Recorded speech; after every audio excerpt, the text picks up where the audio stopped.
Hello and welcome to another video in the series of stuff that helped with my Eudemonia. So I've elected not to do this particular episode on camera like I do the other ones.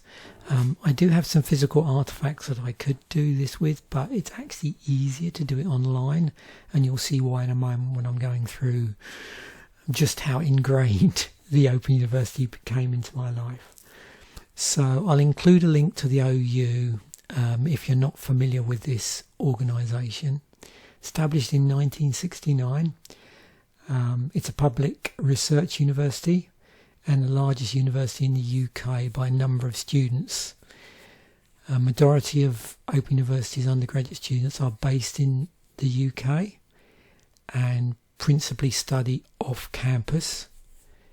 But many courses can be studied anywhere in the world, and I'll talk a little bit about that in a moment.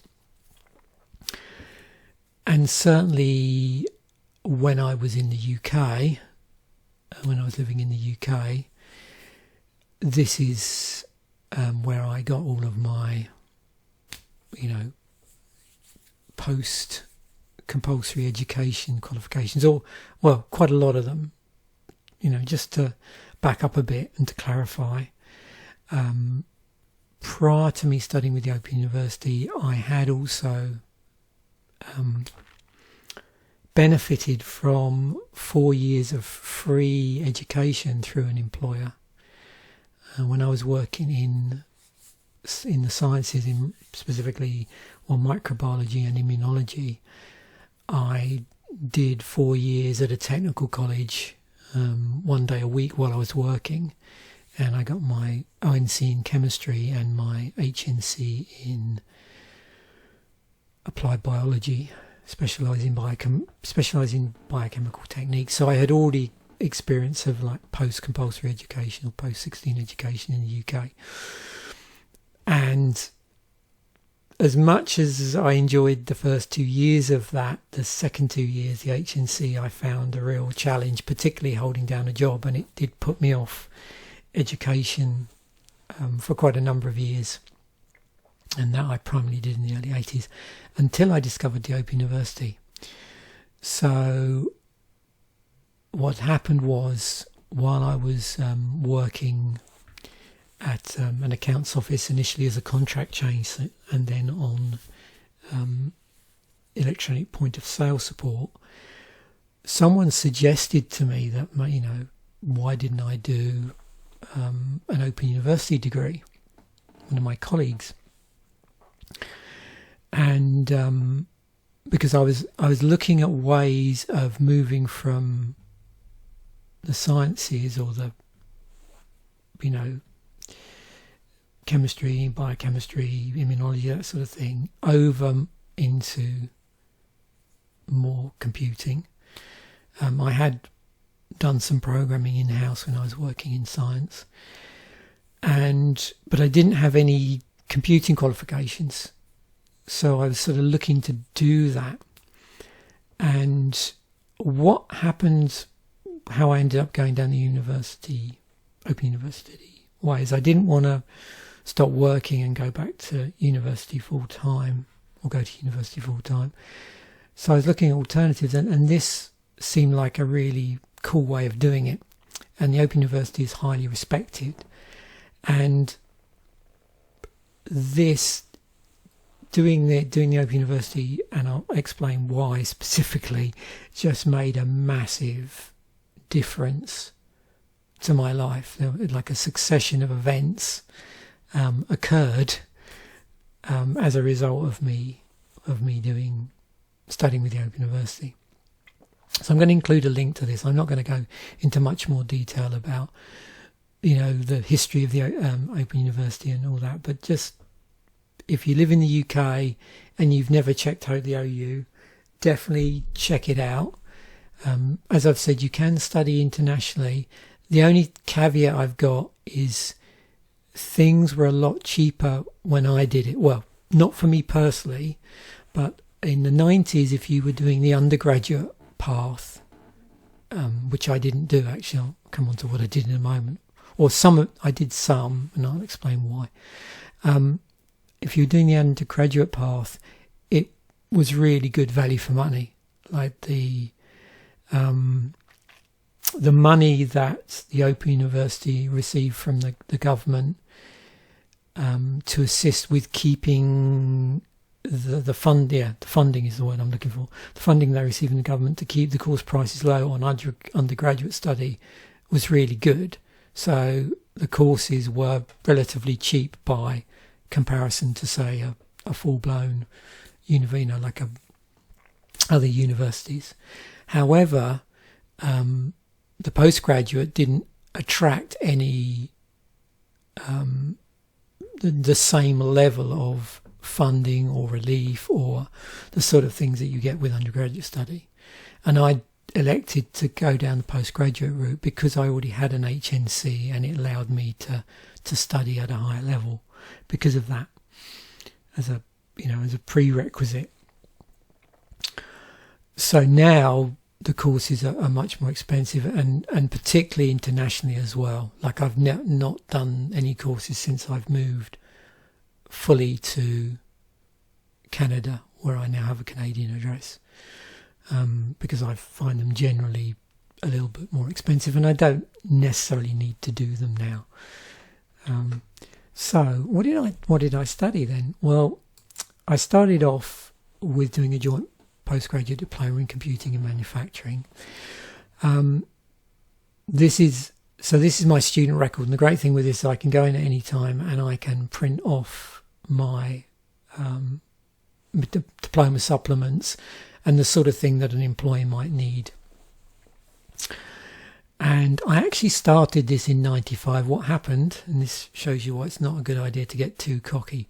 So when I was working in science, originally I did a lot of quality control, and one of the first units I did was quality methods, and I actually managed to fail my first exam. So I took this originally in 95. Now fortunately I got above a certain amount in my score, so therefore I was able to do a resit with a nominal fee, and then I passed it in 96. By then I'd already started the other courses, so I had a situation where I was sort of studying, I think, or doing my resit of this alongside this, because I'd already started these two and already passed them. So basically it works through in this order, roughly. The other problem I had, you notice here it just says pass. I think the three things were pass, merit and distinction. A number of these courses, in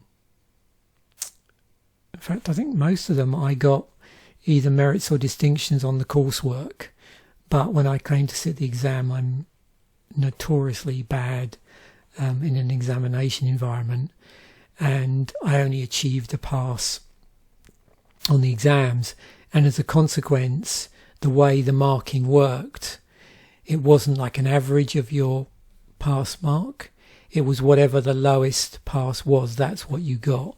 So because all the exams I passed on this, that's my final sort of, well, not my mark, but my grade is pass. These are just the credits, how much there were. So you had this here. Obviously you had to do enough units to add up to get the award. So with this it would be 120, is that right? Where are we? So that alone is 60, 90, 120. So 120 in total to get you a joint postgraduate diploma in computing and manufacturing. To get the master's conversion, you have to do a dissertation, which is worth another 60 credits. I did actually start it, but I didn't finish it because my business was taking off, and I elected to pursue my business over finishing off my master's.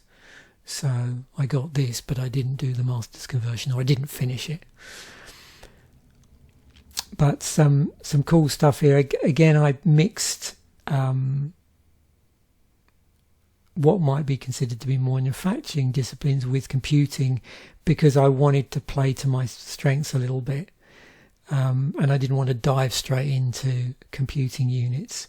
So you can see it's got a bit more of a system implementation to it. So the more business orientated things I did were things like project management, quality methods. And then we've got things like implementation of new technologies, which actually was a social sciences unit, and it came with a disclaimer when we did the course. A lot of people failed this course because they just weren't prepared for the essay writing that was involved and the critical thinking, well, not so much the critical thinking, but being able to have a well-worded argument that didn't just involve math or scientific equations. So a lot of people on this course, on this particular program, there were 3 programs. There was the diploma in computing, the postgraduate diploma in computing, the postgraduate diploma in manufacturing, and the joint. And obviously how it worked is this was part of a pool of modules that you could do, and the pool that I did made it into a joint postgraduate diploma. If you pulled more computing units from the pool, then it made it into a computing diploma. If you pulled more manufacturing from the pool, it made into manufacturing. And there was a breakdown on how that worked in terms of what counted towards what particular award. These were, as you'd expect them, so relational database systems, very much computer orientated, learning SQL, learning how to do normalization on databases, how database structures work, those sort of things. Very good course. And all of these were excellent courses. Object-oriented software technology, we had to learn Smalltalk for that. But it was a design as well, so we had to learn how to do systems analysis and design, like thinking in objects as well. And then this one was intelligent systems analysis and design. So it was purely about the analysis of intelligent systems, like knowledge-based systems. There wasn't any coding, so we didn't have to learn Prolog or Lisp or anything like this. Would have been before the days of Python. So it was just purely an analysis and a design course, but very hard if you were used to regular systems analysis. Completely different mindset to this. And then this was a bit of a wild card. So in order to get the computer and manufacturing, if you look at how this breaks down, this is a pretty big course here. So this one here, and then these counted towards the computing component. These one, or the other ones here, were manufacturing. Now, to make it a joint, I had to do another manufacturing thing, and I'd already worked with polymers, biopolymers. So, and it was a bit of a mistake doing this one, although I did pass, but it wasn't what I expected. So the first unit was on the chemistry of polymers. No problem at all. Just sailed through that. However, that was one of 6 units probably. So, because each one of these probably has anything between 4 to 8 units in them, depending on the number of credits and the rest of other things. Yeah, after the chemistry bit, there was the pain of the manufacturing theory. So things like learning about extrusion processes and that sort of lovely stuff. And then all the sort of physics-based math. So I'm fine with like, you know, regular run-of-the-mill mathematics. But for some reason, I have this real problem with anything that's physics-based. I don't know why, but it was a real toughie.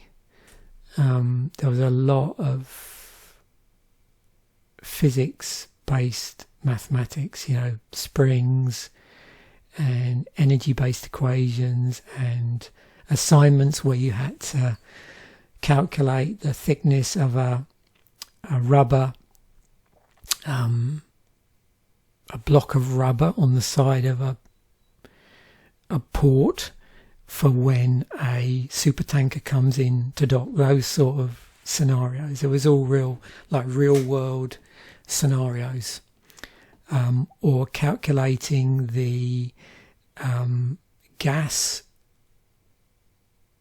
What was it now? So basically, it was one of the scenarios was you were a manufacturer of plastic fizzy drinks bottles, and you were evaluating a change in the makeup of the plastic that you use to manufacture the bottles, and how might that affect the retention of the CO2 in the fizzy drink.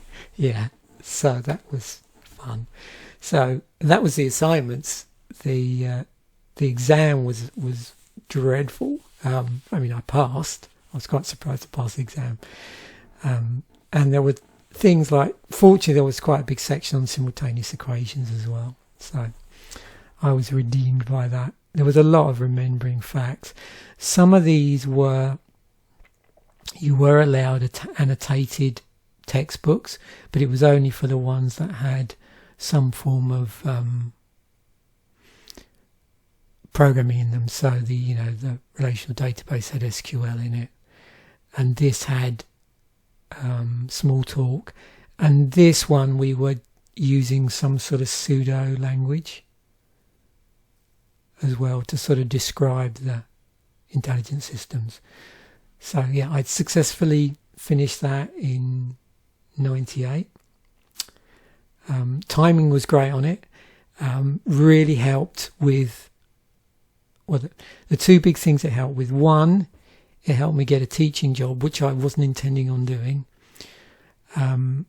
So I ended up, as a result, off the back of that, being able to be a sessional lecturer in a business school teaching business IT in parallel with my own IT business, which then opened up a whole load of opportunities.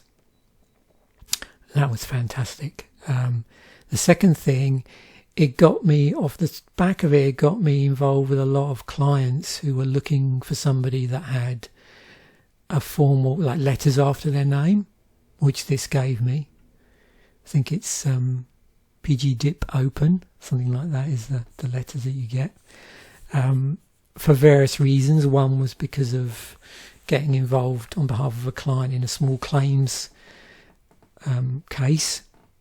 They needed someone to do a written report, and some other things. I was doing work for management consultants as well, so it all sort of helped with the mix of the time, but particularly obviously getting the teaching position, and that opened up a whole load of other spin-off stuff which I got involved with, which nobody else wanted to touch, through having a post-grad as well. So that was really interesting, opened up a whole load of teaching projects and various other things. And after that, I didn't initially intend to do any more qualifications with the Open University, but what happened was I wanted to ease myself back in. So I'm just going to jump up here. So in 2003, and this was when I was right in the middle of working for myself, I thought it'd be fun to take a small, short course with the Open University, something pretty basics of introducing astronomy. And at the time they were doing these short courses. I won't do the reveal yet. So that was cool. So I thought, I'll just do that. And they were like a 10-point course. You could just take it, pass it, and go. So that'd be interesting to do. And it was really cheap at the time. I think it was like saying between £80 to £100 maybe. So relatively cheap. These courses at the time, I'm sorry, down here. I'm trying to remember how much these were. These are in the hundreds of pounds. What was the most expensive one I did? I think it might have been this one. I think this was over £1,000, £1,000. The others were anything between, I think, £300 to £800, I think. Something in that ballpark figure, very roughly. So this was considerably cheaper. And then I noticed that the Open University were doing this certificate in web applications development, and I was getting involved quite a bit in advising clients on web applications. So I decided to take this, and this took 3 years to complete. They actually, these were only 10 credits. They were at a really high level. They were what's called level 3. So technically they were the same level as these. But for whatever reason, they elected to just make it a regular certificate. This isn't a postgrad certificate, this is an undergrad. So you needed 60 points to complete it, but they advised that you only did one unit at a time. Some people didn't follow that advice and really suffered. There was a lot of continuous assessment in this. There was computer marked assignments, there was an ongoing project, and there was a final project. So I just did one every 6 months like I was advised, and it took 3 years, but it was worth it.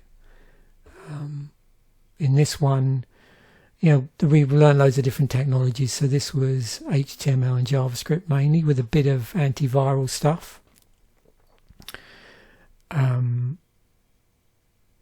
Then we went on to sort of some client-side programming technology, then some server-side. Then using databases, open source, and then web server. So within each of these, we learn like a different series of technologies.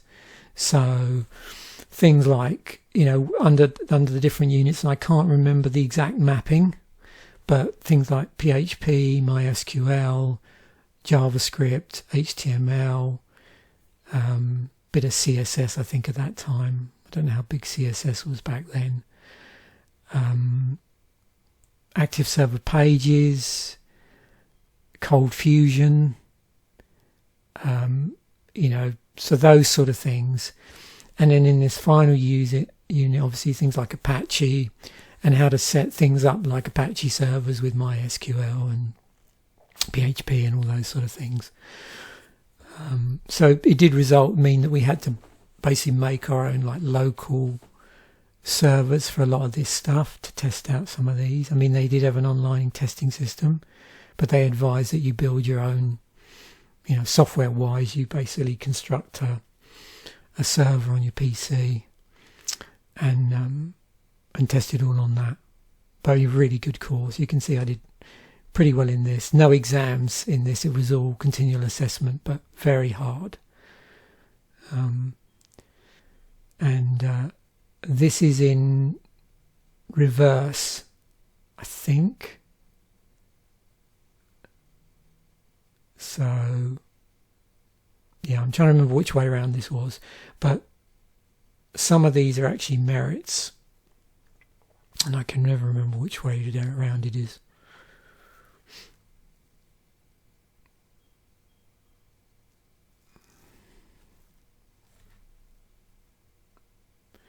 And then what I decided to do, just for funsies a little bit later, is they then offered this certificate in contemporary science where you could bolt together these 10 credit short courses. And as I'd already done the introducing astronomy, I did the planetary one, the universe, and then 3 other things I was interested in. So forensic science, Darwin and evolution, and life in the oceans, exploring our blue planet. In retrospect, and although I enjoyed these, I may have been, there are a couple of other what I call material science things which would have better complemented this. So there was one, I think, like a geology one, and one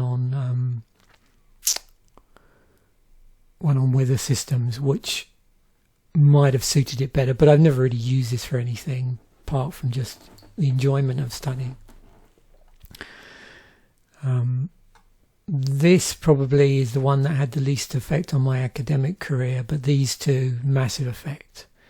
Obviously this got me into teaching, and this one did ultimately result in me teaching web applications for a while and being able to advise clients. So yeah, it massively impacted my flourishing. So yeah, I just thought you'd be interested in that aspect of my my eudaimonia. Eventually I'll get to pronounce that properly. The other thing, if you're interested, is the Open University do free courses. So yeah, you can just use OpenLearn to study for free with them, not do any cash. I don't know if they've still got this system where some of the courses you can pay for a certificate. I don't know if that's the case. I did a